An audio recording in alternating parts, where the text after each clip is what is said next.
Hello everyone, कैसे हैं आप सब। आई होप आप सब अच्छे होंगे। जी हाँ, अनीता जी की वीडियो आई और वीडियो को देखकर ऐसा लग रहा था कि अनीता जी कहीं ना कहीं अंदर से बहुत ज़्यादा परेशान है।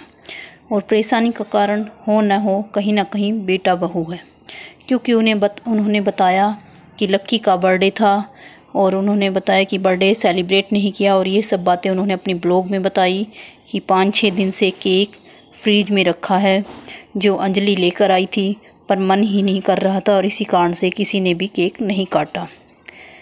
क्योंकि कहीं ना कहीं इन सब के पीछे इन सब का कारण बहू बेटा है। जब से उनका बेटा बहू के पास गया है और वापस ही नहीं आया है, तो कई लोग ये बोल रहे हैं कि अनीता जी तो गाँव गई है और फिर भी अनीता जी पुरानी वीडियो क्यों डाल रही हैं।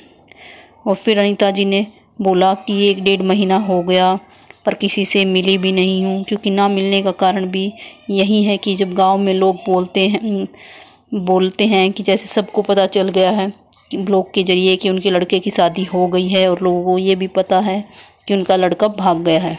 फिर वही होता है, वही गांव में जिसका खाया है उसको खिलाना भी होता है। तो इसी कोशिश की वजह से अनीता जी चाह रही थी कि उनके बेटे बहू की अरेंज मैरिज हो जाए, पर जो भी हुआ मतलब रवीना के घर वाले इस चीज़ के लिए नहीं माने और उन्होंने कोर्ट मैरिज कर ली। तो इन सब के चलते अनीता जी किसी से नहीं मिल पा रही हैं। और फिर दूसरा, अनीता जी ने बोला कि जो लक्की का बर्थडे नहीं मनाया उसका भी कहीं ना कहीं कारण बहू बेटा ही है, क्योंकि सबको पता है पहले सब लोग सारी फैमिली इकट्ठी रहती थी तो इकट्ठे सेलिब्रेट करते थे। तो इस वजह से भी बहुत सारे उनकी ऑडियंस लक्की के बर्थडे सेलिब्रेट ना होने की वजह से उनके बेटे और बहू के चैनल पर जाकर बार बार उनको गंदे कमेंट कर रहे हैं, और ख़ासकर उनकी बहू रवीना को। और उनकी मतलब बॉडी शेमिंग भी कर रहे हैं और उनकी बॉडी के लिए बोल रहे कि मोटी है, ये सब कुछ। और जो भी है वही उनका बेटा जब से गया, लोग ये भी बोल रहे हैं कि ऐसा क्या मतलब बेटे को दिखा कि उसने पलट कर एक बार भी अपनी फैमिली को नहीं देखा और वो फैमिली को छोड़कर चला गया। और दूसरी बात कर ली जाए कि अनीता जी अपनी ब्लॉग में उस दिन बहुत ज़्यादा गुस्से में भी दिखी और वो बोल रही थी कि अब मैं चुप नहीं बैठूंगी और मैंने अपनी नंदों को भी बोल दिया है कि मैं सारी सच्चाई अब गांव में जाऊंगी और सबके सामने लेके आऊंगी।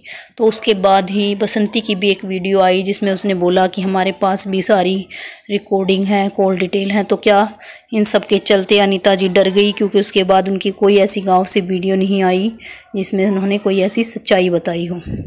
और दूसरा, फिर जो भी मतलब अनीता जी और उनकी फैमिली पूरी, अब आपने देखा होगा कि वो पहाड़ों पर हिमाचल में घूमने भी गए थे, तो काफ़ी लोग उनको कमेंट कर रहे थे कि आप अपने बेटे बहू को क्यों नहीं लेके आए, सारी फैमिली इकट्ठी होती तो ज़्यादा अच्छा लगता।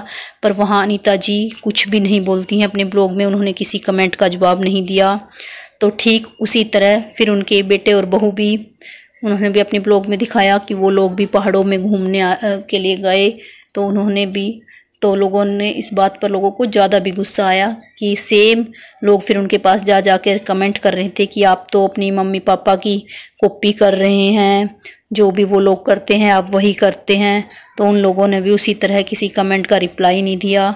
तो आप लोगों का इस बारे में क्या कहना है कि जो लोग बार बार जाकर रवीना के उनके बेटे के चैनल पर जाकर लोग उनको ब्लेम करते हैं हर चीज़ के लिए, और रवीना को इस चीज़ के लिए ब्लेम करना कि जो लक्की का बर्थडे सेलिब्रेट नहीं हुआ, तो क्या ये सब ठीक है? और आपका इस बारे में क्या कहना है कमेंट बॉक्स में कमेंट करके ज़रूर बताइएगा। फिर मिलते हैं नेक्स्ट वीडियो में, तब तक के लिए बाय बाय।